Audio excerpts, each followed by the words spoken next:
Le problème, c'est que c'est pas le l'ERP. L'ERP, lui, il n'a pas d'âme, il n'a pas rien. Il fait ce que l'on dit et ce qu'il est supposé faire et ce pourquoi il a été configuré. On configure l'ERP puis on pense que l'ERP va tout faire. Puis après ça, lorsqu'il ne fait pas tout, on blâme l'ERP. Ce que l'ERP fait bien, c'est la structure de données. Mais par contre, il impose des choses. Il impose des choses, il impose des nouveaux champs, des nouvelles séquences, des nouvelles règles, des nouvelles logiques. L'ERP, en tant qu'outil maître ou le CRM ou le MRP, ça prend du travail en amont avant d'entrer l'information.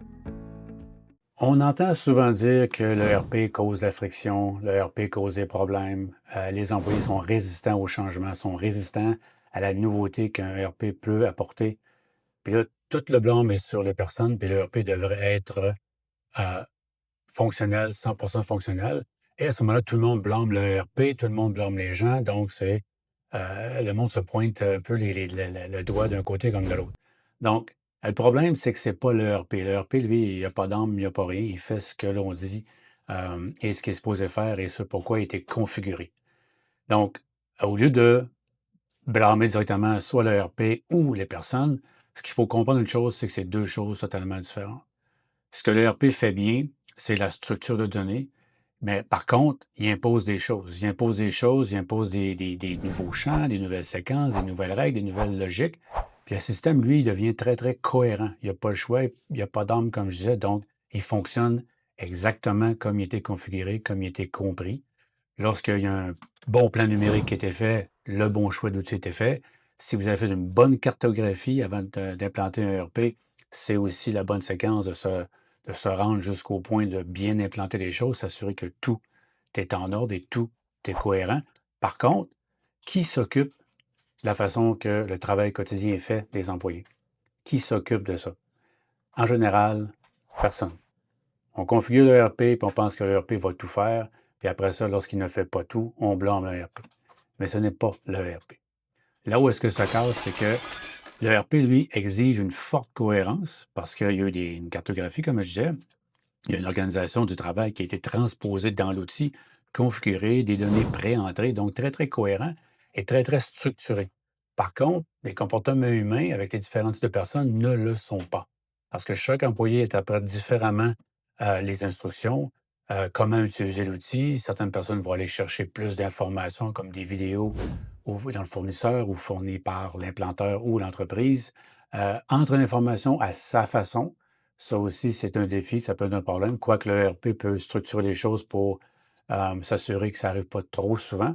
Et le comportement humain fait aussi que certains vont contourner certaines étapes et n'entreront pas tout parce qu'ils pensent différemment d'un à l'autre. Et souvent, très souvent, il va y avoir une petite feuille Excel à côté, ou deux ou trois, qui dit, moi, j'aime autant garder mes petites feuilles Excel.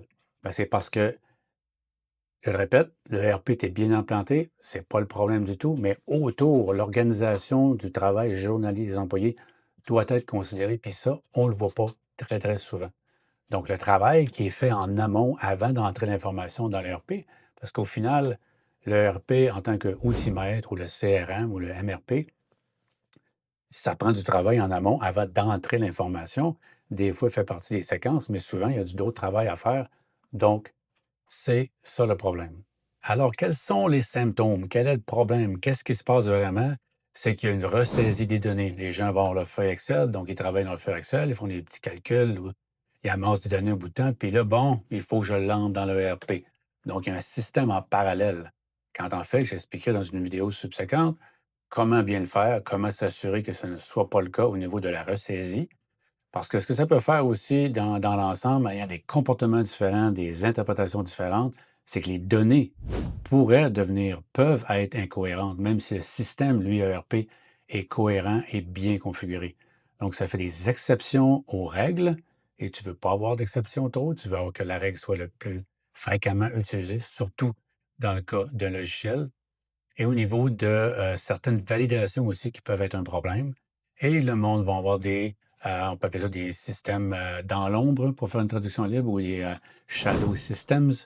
Et il y a une adoption qui est faite, mais très superficielle, juste pour dire, bon, là, il faut que je l'entre dans le système, il faut que je l'entre dans l'ERP, sans nécessairement être motivé à le faire et pas avoir un lien intrinsèque avec le travail journalier. Je vais y revenir dans une autre vidéo. Mais au final, qu'est-ce qui arrive? C'est qu'on blâme l'outil. Mais ce n'est pas l'ERP qui crée le problème. En fait, il expose le problème. De par sa cohérence forcée, imposée, et il met en lumière l'absence de standards, l'absence de séquences claires, l'absence de règles partagées entre les employés, puis une coordination entre les employés. Donc, ce n'est pas un problème technologique, c'est un problème d'architecture de travail complètement. Donc, c'est bien de comprendre le problème, mais comprendre ne suffit pas. Donc, la vraie question devient comment s'assurer que le travail quotidien soit intrinsèquement aligné avec l'outil-maître. Donc, dans les prochaines vidéos, je vais en parler plus en détail, à savoir comment on peut le faire, pourquoi on le ferait et quel est l'impact de bien le faire.